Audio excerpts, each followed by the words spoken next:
stings to allow Gabe Kapler's Giants to get a 2-0 victory in the first game of this series against the San Francisco Giants. And big question, where the fuck is the offense? Seriously, the Phillies leave 11 runners on base today, and they go 0 for 9 with runners in scoring position. They had a chance almost every other inning to drive in runs in this game, and they completely failed. Completely failed. Offense was absolutely abysmal tonight. I'm not even going to judge the pitching. The Phillies pitching from top to bottom was absolutely fantastic. Chase Anderson, yes, he made the one mistake to Brandon Belt, which turned into the 2-run home run. But I'm not going to complain about Chase Anderson. I thought he was actually decent in this game. And I don't blame Joe Girardi for taking him out early in this ballgame because the Phillies had a chance to drive in some runs in that fourth inning with 2 runners on. And ring, the Phillies offense just doesn't do anything. I don't blame Joe Girardi for going to Brad Miller in that situation because you need runs. You need every chance. You got to take every opportunity to score runs in this ballgame. And the offense completely was flat in today's ballgame, leaving all of those runners stranded and just flat out terrible runners in scoring position today. Like I said, I'm not going to blame the pitching whatsoever. Chase Anderson goes 4 innings, allows 5 hits, 2 earned runs, 5 strikeouts, and allows the home run to Brandon Belt. Like I said, I thought Chase Anderson was fine. He only made that one mistake to Belt, and that was it. And yeah, and same thing. I don't blame Girardi for taking him out there. And the Phillies bullpen basically after that, it came in handy. The bullpen was pretty dominant. Hale came in, surprisingly, was actually pretty good. Goes 2 innings, only allows 1 hit and 3 strikeouts. That was a shocker, David Hale coming out there and actually being good. Then you got Coonrod coming in, going for an inning, allows 1 walk, strikes out 2. Really good performance. Kinsler comes in, pitches 1 inning, gets a bunch of ground balls, gets out of that inning. And Judge Romero allows 1 hit, strikes out 2. Phillies bullpen, pretty good today. 12 strikeouts for the bullpen. But for the Phillies bats, what the hell? What the absolute hell? Leaving all of those runners on and just being that bad with runners in scoring position today. That's embarrassing. With the inconsistencies with the offense this year, it's been to an extreme degree. It really has been. It's like every 2-3 games, the offense is very quiet. Then you get that one game where the offense scores a lot of runs. And it feels like it's that common pattern for the first 2 to 2.5 weeks of the season. Offense is a little bit quiet. They score maybe 1-2 runs for a couple of games. And then they have that big outbreak. Or breakout game, actually, to say that. And speaking of outbreaks, the Phillies are having a little bit of a different situation with COVID. And they said it's a couple of coaches, maybe a couple of players that are do the contact tracing, even though they're not basically saying what players are on the COVID list. The Phillies did have to call up a couple of players. I know Alvarado is one of those players that is just out. I'm not sure if it's an injury or related to the COVID situation. Didi Gregorius, even though Joe Girardi said his throwing elbow is swollen and he just needed a resting day just to make sure the swelling goes down. So Maton was called up in this game. So, yeah, definitely a weird situation for the Phillies with their little bit of COVID problems, but hopefully it doesn't go out into a big outbreak for this team. But just, I know the bullpen, when you lose a guy like Alvarado and you already have a guy like Archie Bradley that's dealt with injury for his couple of weeks. So, yeah, you're definitely losing a big arm in Alvarado. That's definitely a presence that you need in the bullpen that you lost. But hey, the bullpen stepped up in this ball game. It really did. Because the Giants, they're not a good offensive team. Their pitching has been carrying them for these first few weeks of the season. And that's why they have as good as a record as they have.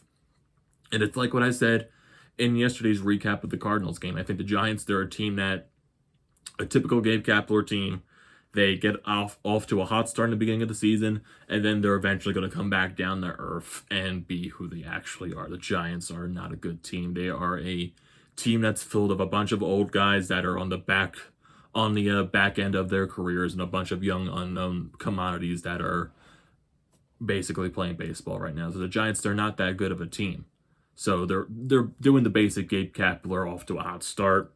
Going to come back down there eventually, but their offense isn't good. Their pitching has been carrying them. But our offense had all of the chances in the world in this game to score runs, and they just didn't. They absolutely did not. And I want to go over the offense, the box score for the Phillies in this game. Andrew McCutchen, where the hell has he been? This guy looks just completely lost at the plate. He really does. He's batting 157. He went 0 for 4 tonight. Rhys Hoskins goes 1 for 5 in this ball game. Has been going through a little bit of a... He's kind of off and on the past few games, so I'm not sure what to make of this, but definitely Rhys had some chances to, get some runners in during this game. Bryce Harper definitely was our best hitter in this ball game for the past couple of games, actually. He goes 3 for 4 with a couple of base hits and a double, I think. And then JT Realmuto, he got on with a walk. He had chances to drive in runners as well. Goes 0 for 3, also struck out in this ball game. Alec Boehm goes 1 for 3. He walked as well. Gene Segura, he's also been one of our other hot hitters. He goes 1 for 4 in this ball game. Mickey Moniak sucks.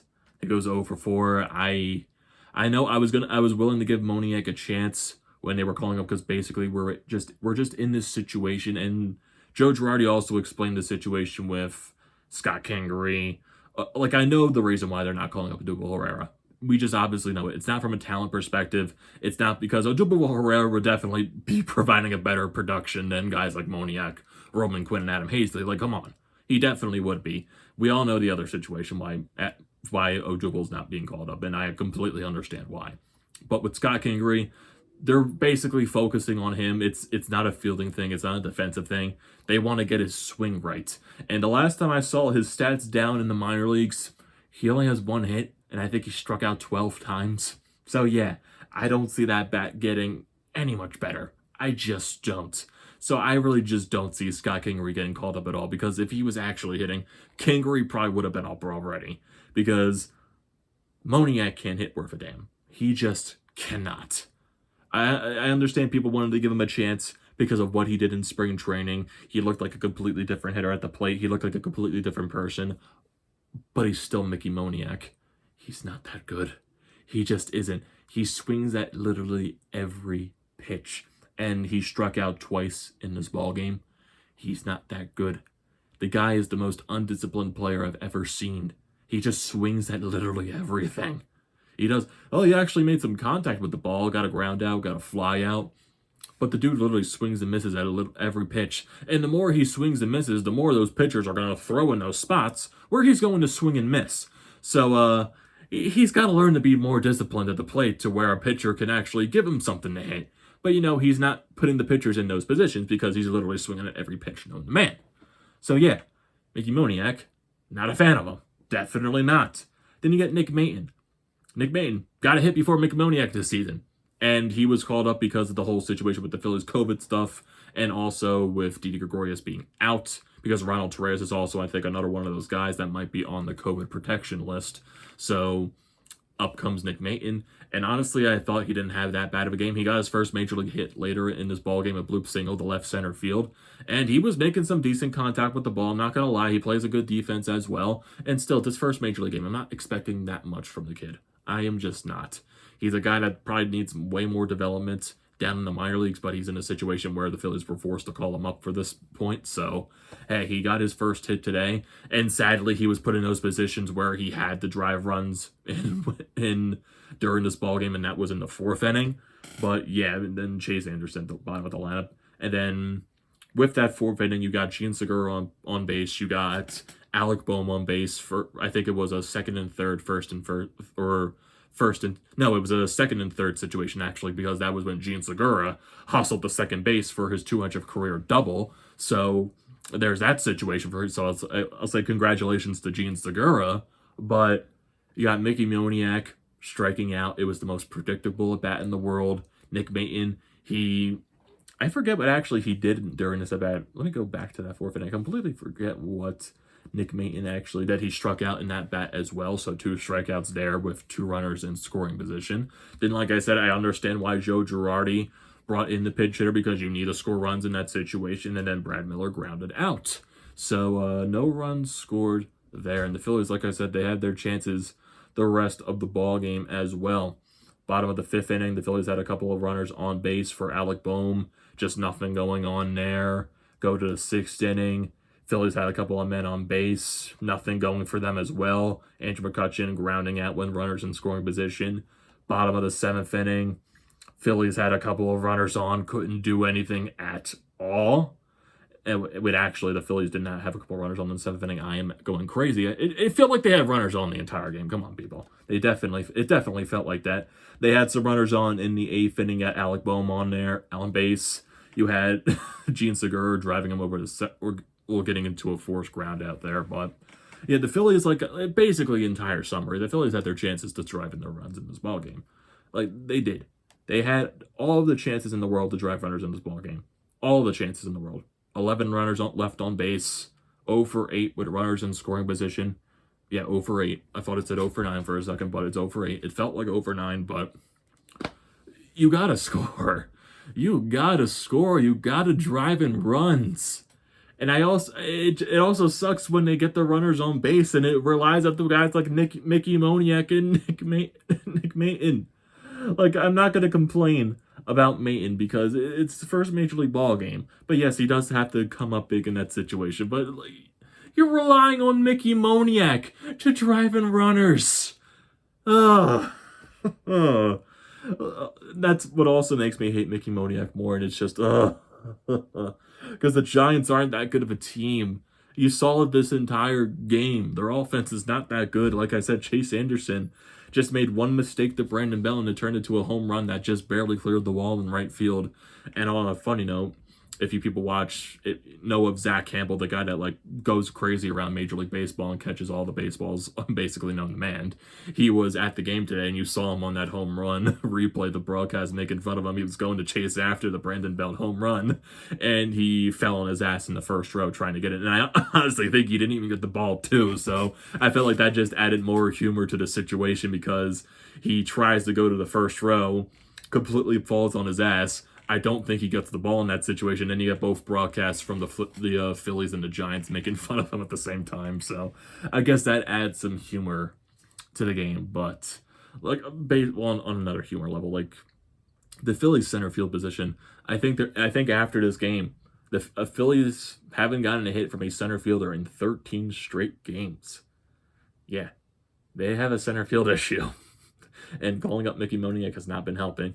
And I can clearly tell they're never going to be calling up Odubel Herrera. And I don't see Scott Kingery in the near future whatsoever. I just don't. Roman Quinn. We all know what Roman Quinn is at this point. He's not a good baseball player. And Mickey Moniak hasn't been making his case either. Been striking out a whole lot. Hasn't gotten a single hit in any of the games that he has played. So, yeah. There's definitely a major problem in center field for the Philadelphia Phillies.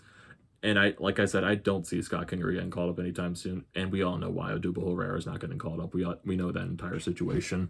And I completely understand it. It's just, this game is insanely frustrating. And it also kind of made it more frustrating because, it's Gabe Kapler on the other side of the dugout. And he got I think it was his 200th career win in the Major League Baseball. So I guess that was a little extra. I guess that win felt good for him, getting one against the Phillies, especially for his 200th win. But the offense just has to be better. That's the entire summary of this damn thing. And I feel like I am getting repetitive each video because I feel like it's the same damn thing each game for the Phillies. It's the offense that can't score. I feel like I'm getting repetitive here. I feel like I'm talking about the goddamn Flyers. Repetitiveness. Just being the goddamn bush over and over again. And it's getting really frustrating because this offense has been so inconsistent this entire year. And if the center field issue continues to happen, I wouldn't be surprised if Dave Dombrowski goes and makes a move to try to get a center fielder for his team.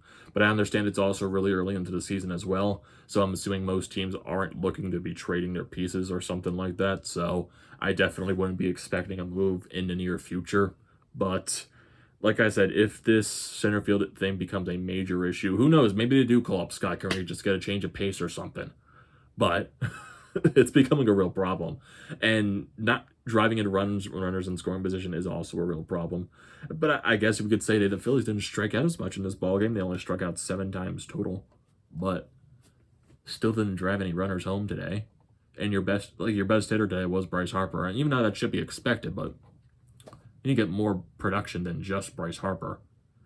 Bryce Harper was the only guy to have a multi-hit game tonight. Like, Like I said, Andrew McCutchen, he looks absolutely terrible. He's only batting 157. Reese, the past few games, has been very hot and cold, which is the type of player that he is, but I feel like he needs to be more consistent like the entire offense. Bryce, the past few games, he has, what, I think 7 hits or 6 hits in his last 7 at-bats. So hopefully this is the start of a really good hot streak for him because he looks really good at the plate so far.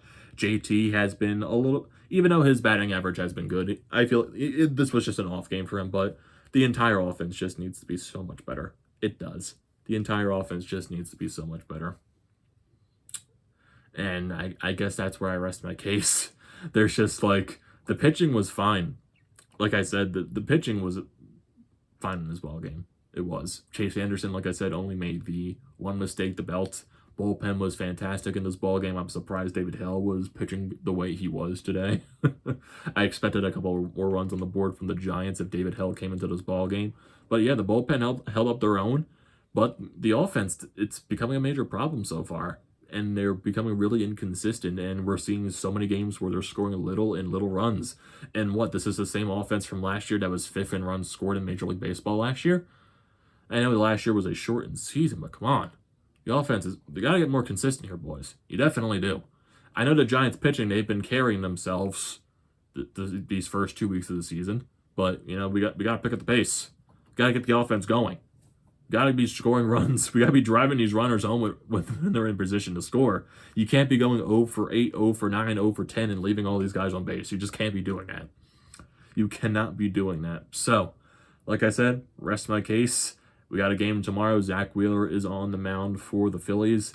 And for him, that's an expectation to go at least 6-7 innings in that ball game just to give the bullpen a little bit of a rest.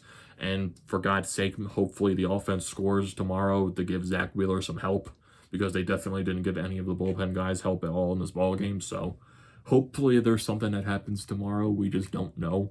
So what are you guys' thoughts on this ball game? What are you guys' thoughts on the Phillies offense and their struggles, the center field situation, everything? And also your thoughts on the Zach Campbell busting his ass in the first row of the Brandon Belt home run. It's always hilarious. So don't forget to leave your comment in the comment section below. Don't forget to drop a like on this video. Don't forget to check out the Bandit Lions, which I am a part of. Their links will be in the description below. Don't forget to check out the link to the Fired Up podcast, merchandise website, and the link to Flyers Nitty Gritty. They will be in the description below as well. And don't forget to like, comment, and subscribe to the channel, everyone. And I will see you next time.